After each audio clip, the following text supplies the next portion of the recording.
ஒரு ஏழை மரக்கட்டையர் வாழ்ந்து வந்தான். ராமு மிகவும் நல்ல மனசுள்ளவன். மிகவும் நேர்மையானவன்.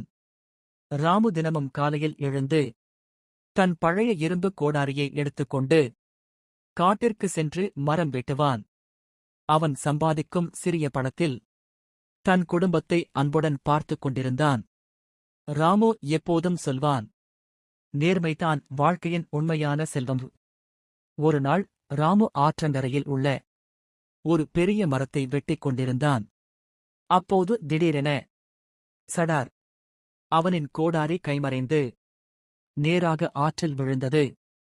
ராமு அதிர்ச்சியடைந்தான். ஐயோ, என் கோடாரி என்று அலறினான். ராமு ஆற்றில் இறங்கி தேடினான். ஆனால் ஆறு மிகவும் ஆழமாக இருந்தது. அவனால் கோடாரியை எடுக்க முடியவில்லை. அவன் ஆற்றங்கரையில் உட்கார்ந்து மிகவும் வருத்தப்பட்டான். இந்த கோடாரி இல்லாமல் நான் எப்படி வேலை செய்வேன் என்று கவலைப்பட்டான். ராமு யாரிடமும் பொய் சொல்லவில்லை. யாரையும் ஏமாற்றவில்லை. அமைதியாக கடவுளை நினைத்து பிரார்த்தனை செய்தான். அந்த நேரத்தில் ஆற்றின் நீர் மின்னத் தொடங்கியது. அங்கிருந்து ஒரு அழகான தேவதை தோன்றினாள். அவள் மென்மையான குரலில் கேட்டாள், ஏன் அழுகிறாய், ராமு? தேவதை ஆற்றுக்குள் சென்று ஒரு பொன் கோடாரியை கொண்டு வந்தாள்.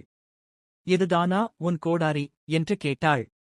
ராமு உடனே சொன்னான், இல்லை அம்மா, இது என் கோடாரி இல்லை.